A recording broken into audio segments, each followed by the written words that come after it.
In this episode of The Big Story, man and woman feared dead after the vehicle in which they were traveling across a flooded roadway was swept away at Loyaldersville, St. Catherine. Both were still missing Wednesday evening when the man's brother spoke with the Beacon. Very hard trend, hoping to find his body alive, so. Alive.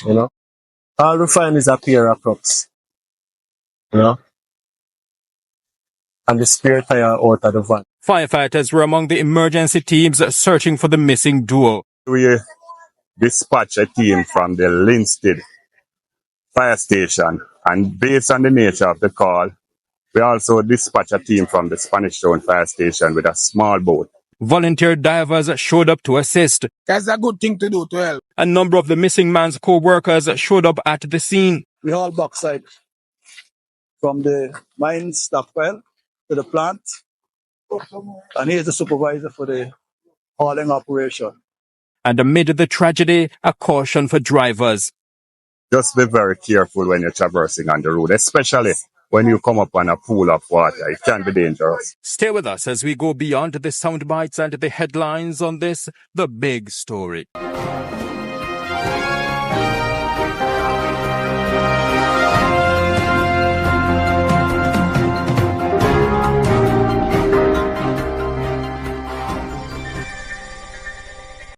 The natural beauty of Loyaldersville, St. Catherine, stretching as far as the eyes can see. But deep in the valley lies a story of tragedy. 2 people missing and are feared dead. It is said that the duo was washed away in a vehicle while attempting to cross a flooded roadway at Water Sink, located on a section of Loyaldersville Main Road in St. Catherine. Relatives of the missing man identified him as Juna Gooden from Monique in St. Anne. The female, whose identity the Beacon is yet to confirm, is from Tidixon District in the Loyaldersville Division. The incident happened on Tuesday, November 5, 2024. An amateur video which is being circulated on social media shows the exact moment when the vehicle was being drifted away by strong current. It is said that the driver was warned against attempting to use the flooded roadway. The day after the vehicle was washed away, the Beacon visited the scene and saw several people converged on both sides of the mass of water. Among them, police officers, soldiers, firefighters, as well as relatives of the missing man and woman who are not related. The fire personnel brought a boat to the scene. Acting Superintendent of the Jamaica Fire Brigade, Otis Rowe, told the Beacon on Wednesday that the search would resume on Thursday. At 10:02 a.m. this morning, we received this call of a motor vehicle washed away in this section of Loyaldersville.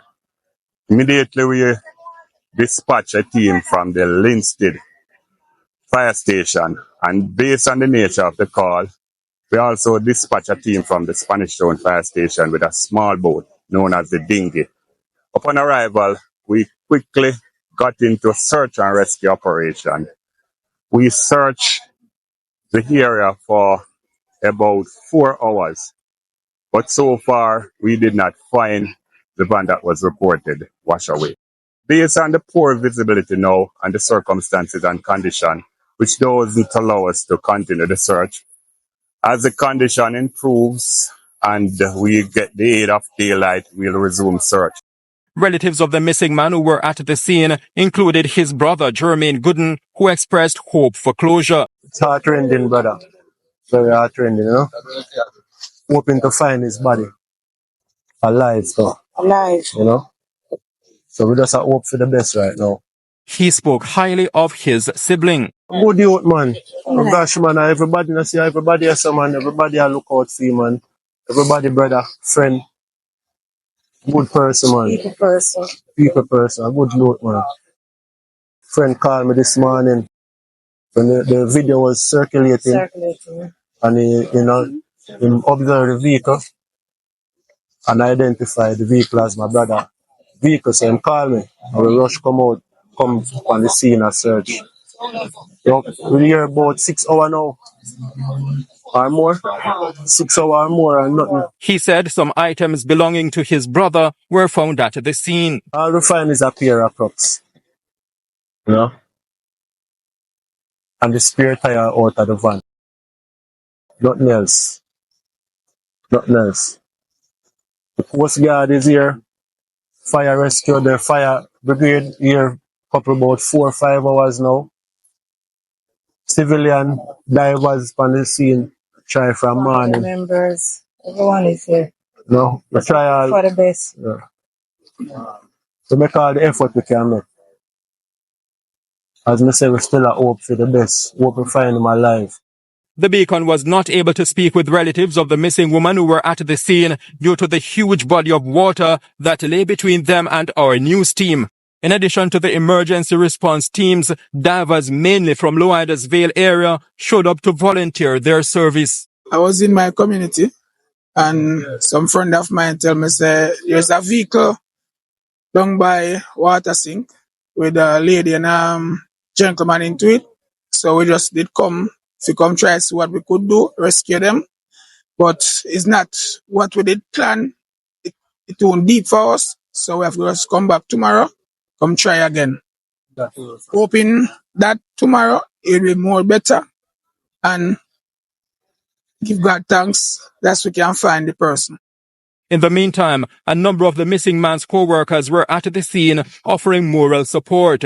It is said that he was supervisor of hauling operations of a firm which works with bauxite company Windalco. One of the co-workers, Winston Lewis, who spoke with the Beacon late Wednesday afternoon, said he got the devastating news Tuesday night. We're really concerned, and we came out here this morning because of the weather yesterday, and access to the place was even difficult as we speak. So it's challenging, very challenging and very sad. Hard-working young man. I use the word young man, admittedly, but I've known him for 30 years, if not more than 30 years. Yeah. 1990. We worked together for most of that time. He's a supervisor for the hauling operation of BME. We haul bauxite from the mine stockpile to the plant, and he is the supervisor for the hauling operation. Close to 10 years. Has been doing that job with us quite successfully as well. So what's the mood among workers like? All of them are here. All sad. They're all sad. They all are here. The management of the company right now is at Mandeville, but I represent them on the ground, and therefore I'm here as well to show support to the family and to help in the recovery. And we hope we can recover his body as fast as possible, so we can bring some closure to this tragedy. Amid the tragedy, some persons are making suggestions as to how to solve the long-standing challenges posed by flooding of the particular area of the main road which links the communities of Loidas Vale and Yorton. Whenever flooding makes the main road impassable, it becomes almost impossible for people to leave or enter Loidas Vale. Some persons have suggested the construction of a bridge. Others want a gate to be erected and closed whenever the water rises. So when time you see water and they can chance, but you see get close, sorry, then so they can't go through it and get close, you understand? But then say you come and see water, more chance.